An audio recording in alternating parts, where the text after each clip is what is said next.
Story 11. A big green van chased me around a nearby gas station on my way home from school. At first, I didn't believe it was happening, like it was a coincidence or they just wanted to get to the pump near me, but it just kept following, trying to get alongside me. I could see like 4 or 5 guys inside the van through the windshield, like they're all leaning over the seats looking out. All of this was in seconds as I power walked across the street. Somehow I was scared that if I ran they'd straight up chase me down. I pretended to start walking home, then ducked behind a tree and backtracked to hide behind a liquor store on the opposite corner of the gas station. The scariest part of it all was watching the van slowly go in circles around the gas station, and up and down the street. I pretended to walk home on. Even after I watched the van drive away, I hid for another 20 minutes, then actually went home.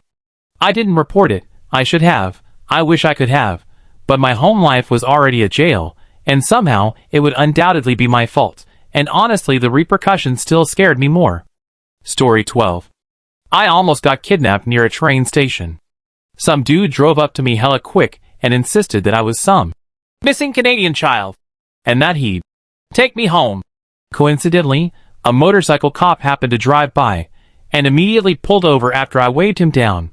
He approached the guy in the car very aggressively, and told him off.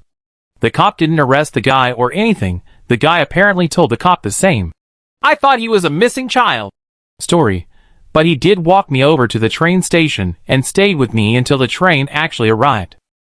Story 13. I am male, and used to walk home after a night out drinking. I had long hair, and was quite skinny when I was in my early 20s, and one time at about 2 a.m., in a dark location, I was walking and some guy slows his car right down and drives next to me staring. I told him to fuck off, and at that point I think he realized I was a man and drove off. I am pretty sure if I had been a woman things wouldn't have ended up well. Story 14. I'm an overnight security guard. One night, I was watching cameras and saw someone underneath a grass tarp where some landscaping was taking place on our property. I was guessing this person had probably tried to stash something before they went into detox, which is next door to our property. I get over to the tarp and don't see the guy anywhere. So I start walking over the tarp and lifting it to look for any stashed items. Well, I ended up stepping on the poor homeless guy. Scared the shit out of me.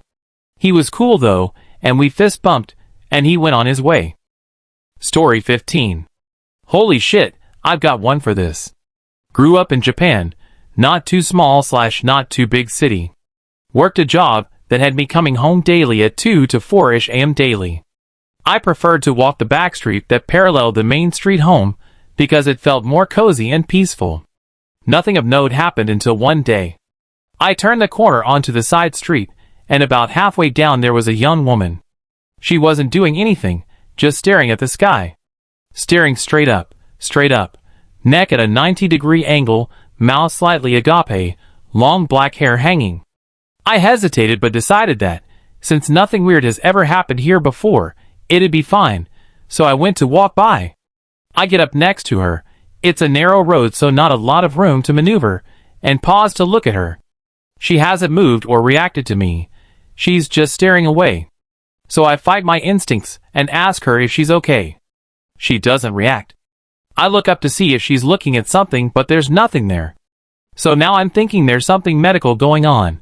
So I reach out and touch her on the shoulder. She jolts and looks at me like she's just noticed me. I ask if she's okay, and she just stammers and says sorry before hustling down the street the same way I was headed. I decided to smoke a cigarette to let some distance get between me and her, but towards the end of the street, she stops and stares at the sky again. Doesn't move for the whole 5 minutes it takes for me to finish my cig. I walk down the main street for the next couple nights. Story 16. I worked night shift for 7 years. One night a young, thin blonde woman was walking down the street at 2 a.m. with no pants or underwear on, and a button-up shirt open. I tried to ask if she needed help, and she just stared forward, slowly walking staring forward. I called the police, and they came, and stood in front of her, and she slowly walked into the cop's hand and stopped. I didn't stay, and went back to work. I still think about her, and what the fuck was going on. I tell myself it was sleepwalking on Ambien or something, and that she wasn't just assaulted. I'll never know. But she was very pretty, and seemed well groomed. Was very strange though. Story 17. One time I was walking around my relatively safe neighborhood with two of my friends after midnight. We were probably 16 at the time.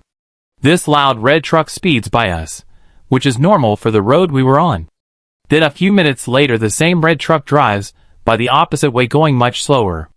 Again, just a couple of minutes later he drives by, but this time stops 100 or so feet away from us and just sits there. Realizing that this is not normal, we booked it through the yard to the next street over.